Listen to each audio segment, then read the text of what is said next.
welcome to the show where we share the stories of the many who intersect with our healthcare system but are rarely heard from. My name is Kevin Poe, founder and editor of Kevin MD. Today in the show, we have Michael J. Collins. He is an orthopedic surgeon and he's the author of the book, All Bleeding Stops. And there's an excerpt from that book on Kevin MD titled Exposure in Surgery is Everything. Michael, welcome to the show. Thank you, Kevin. I appreciate being invited. We'll get into your book in a little bit, but first off, can you share your story and journey to where you are today? I actually wanted to be a writer before I wanted to be a doctor. I came a little bit late into medicine. Those of you who've read my first two books, they were memoirs, but I was a construction worker for a few years and finally got the call to medicine and have never looked back. I've been thrilled with my career. I encourage all young people to pursue a career in medicine. But I had been writing before I went to med school. As you well know, throughout much of med school and residency, you really have no time to do much else except that. So 10 or so years after I'd been into practice, I wrote my first book. That was called Hot Lights, Cold Steel. The second book came out about 5 years later called Blue Collar, Blue Scrubs. And then All Bleeding Stops has just been released in the last month or two. That's my first attempt at fiction. But I've enjoyed it greatly. So over your long orthopedic career, and I understand that you recently retired, congratulations. Thank you. So tell me how the field of medicine has changed over all the time that you've been practicing. It's changed, for the better and for the worse, I think. The technology has been an amazing advance. Personally in orthopedics, I was there towards the beginning of arthroscopy, which has made huge advances in our ability to do minimally invasive things for people. Joint replacement has come a long way. I think on the negative, the problem is, I think, the loss of some of the personal interaction in medicine. I think there's less hands-on things than there used to be. And I think we're all feeling the pressure to do more and to produce more. And the human element is somehow being squeezed out of that equation. And as a professional writer, has that changed you as a physician? Well, it has. I think, as you well know, there have been a great many physician writers. And I have thought about that. And I think one of the reasons for that is that each profession requires a sort of refined kind of vision. As doctors, we learn to look at things in a different way, not through our own eyes, but trying to see things through the eyes of our patient. And a writer, if he's going to connect with his readers, has to do the same thing, to try and put himself in someone else's shoes and see things in ways that perhaps he wouldn't ordinarily have seen. So you did mention that your most recent book, All Bleeding Stops, is your first attempt at fiction. Tell me some of the challenges in writing fiction. Well, it was interesting because after having written two memoirs, nonfiction, I thought fiction would be easier because there's really no constraints. You can say anything you want to. You can say Martians came down and took over, whatever. But I found it much more difficult because since there's an unlimited number of things you can do, it makes it more difficult to decide what you do want to do. I'm not the first person to observe that very often fiction is a way of telling the truth. And I found that to be the case. It's hard work. And I often wonder, if you gave me another go round to revise this book, couldn't I make it a little bit better? And I think so. And what about one more time after that? And I think that's the same dilemma that all fiction writers have, thinking that you're never quite finished. So let's talk more about that book. It's titled All Bleeding Stops. There's an excerpt from that book on Kevin MD, Exposure in Surgery is Everything. So tell us about the genesis of the book and perhaps some of the inspirations about why you decided to write it. I guess the central question of the book is, how does a doctor learn to care without caring too much? And my interest in this subject came about when I was a senior in med school. I was assigned to a cardiology service at the local VA hospital, and the intern on our service committed suicide. And this was such a shock to me. I just couldn't understand it. And it awoke in me a desire to try and figure out, what is it that makes physicians take their lives at a rate much higher than the general population? And there are a number of reasons, and some of them are drug and alcohol and stress and those sort of things. But I think a lot of it has to do with the fact that people who are called to medicine are generally the sensitive and the compassionate, and that sensitivity and compassion leaves them vulnerable. They come in and they see, as we all do in medicine, we see things that are hard to take. Bad things happen to good people, and that's just a fact of life. That's morbidity and mortality.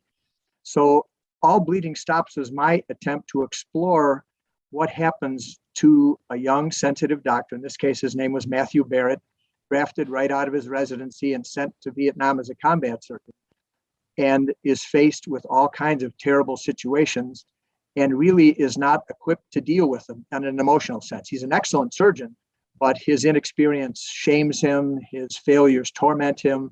And the book is really an exploration of how does a doctor deal with those sort of issues. So take us through the journey of that main character. And as you take us through that journey, I'm sure that some of your thoughts on how physicians can protect themselves from some of the traumas of the profession. There are several characters in the book that were meant to help explore this issue. So one of them is another surgeon whose name is Mac, and he learns to deal with the issue by ignoring it. He lets everything bounce off him. He is a good surgeon, but does not get involved, does not really find himself caring or compassionate, but is able to survive because he builds a wall around himself. Matthew, the main character, is very vulnerable and suffers greatly because of his vulnerability. The character Dennis is meant to be the character that's sort of held up as an example. He is able to care without letting that care destroy him. The final person that's in the book is one of the narrators who is a lawyer who had some experience with Matthew in the Vietnam War.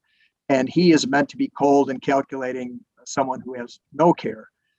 I think the journey is what makes the book address the issues that I've spoken about. It's difficult for Matthew to handle the things that happen to him. He has a love interest, and she helps him more than anyone else, I think, realize where he is and where he's headed.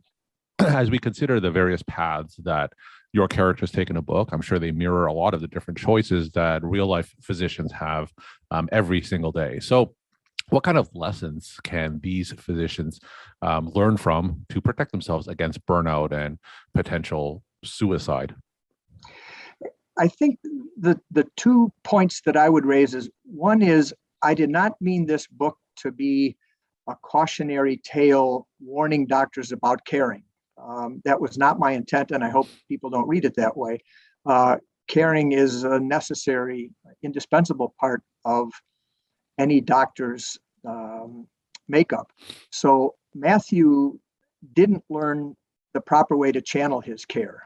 At some point, I think I have somebody speculating that, wondering whether or not care was like a wound that was unstaunched and bleeding, or whether or not it should be titrated in drops and milligrams per kilogram.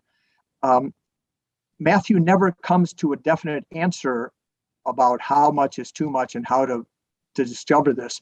But I think what he does find is that in a trite sort of a way, virtue is its own reward. And I think at the end, Matthew comes to realize that his pain and his care and compassion may have caused him pain, but in the end were well worth it. We're talking to Michael J. Collins.